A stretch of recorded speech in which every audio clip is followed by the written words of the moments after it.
कृष्ण जब हस्तिनापुर जाते हैं, हस्तिनापुर दुर्योधन को समझाते हैं, कहते हैं कि तू 5 गांव दे दे और सारा तू ले ले। 5 गांव दे दे और सारा तू ले ले, और सारा ले ले, 5 गांव दे दे।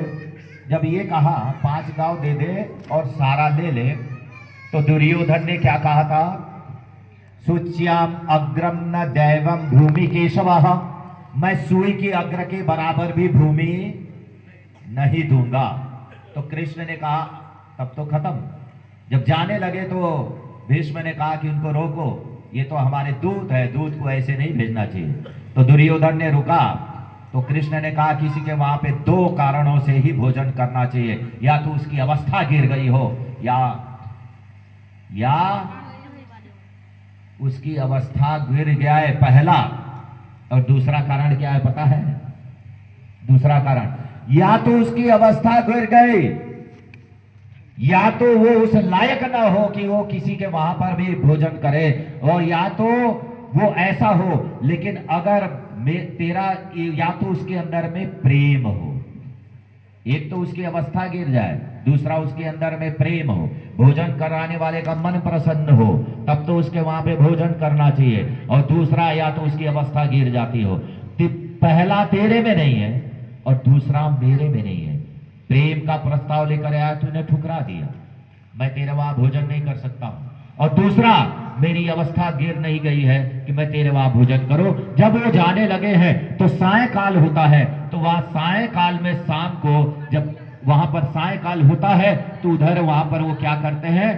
अपने रथ को रोकते हैं और वहां पर उन्होंने संध्या किया है। आप लोग वार्तालाप ना करें, देखिए मेरी बात को सुनिए, बात मत करिए, बात करेंगे तो नहीं समझ में आएगा, कोई बात ना करे। तो सायंकाल में उन्होंने क्या किया है? संध्या किया है। और वो संध्या कैसे किया है? आप महाभारत का श्लोक पढ़िएगा, लोग कहेंगे कि ऐसे कैसे बता रहे हो। महाभारत का श्लोक है, अवतीर्य रथात तूर्ण कृत्यम शौचम यथा विधि रथ मोचन मादिश्य संध्यामुप विवेशः। रथ से उतर करके उन्होंने संध्या किया है। अगर हम महापुरुषों का अनुकरण करते हैं तो रामचंद्र जी यज्ञ करते थे और यज्ञ और संध्या करते थे, और लक्ष्मण भी यज्ञ और संध्या करते थे, और उनके साथ में कृष्ण भी। और महाभारत के समय पे जाते हैं तो कृष्ण और रुक्मणी बैठ करके यज्ञ करते थे, संध्या करते थे। अगर हम उनका अनुकरण करेंगे तो हम भी संध्या और यज्ञ करेंगे, तो बोलो धर्म करेंगे कि नहीं करेंगे? इसलिए कहा कि वेद स्मृति सदाचार।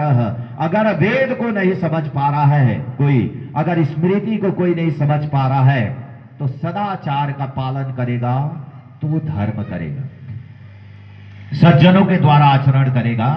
जो स्वस्ति पंथा मनुचरेम, जो महापुरुषों का जो रास्ता है उस रास्ते को पकड़ते हुए चला जाएगा, तो बोलो उससे कभी भी गलत कार्य नहीं होगा, वो धर्म करेगा। फिर आगे उस व्यक्ति ने फिर प्रश्न करता है, वो भक्त प्रश्न करता है कि क्या कहता है कि ये बताइए कि अगर ये सदाचार का भी ऐसा भी लोग, ऐसे भी लोग होते हैं कि जो महापुरुषों को भी ठुकरा देते, उनका भी है ना अनुकरण नहीं करते हैं, बताइए तब क्या करें?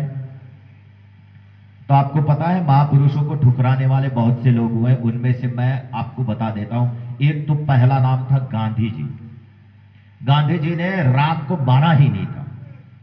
वो व्यक्ति ऐसा था, उसने कहा राम था ही नहीं और कृष्ण भी नहीं था, उसने मारा ही नहीं, राम को नहीं मारा, और जाकर के अलग जगह पर धर्म की अलग जगाता था, दूसरी जगह पर, और बाकी यहां पर राम और कृष्ण को उसने मानने से इनकार कर दिया। बोले राम हुए ही नहीं थे और कृष्ण भी नहीं हुए थे। आज भी एक ऐसी संस्था है, लोग नहीं मानते हैं, राम को नहीं मानते, कृष्ण को नहीं मानते, बहुत सी ऐसी संस्था है।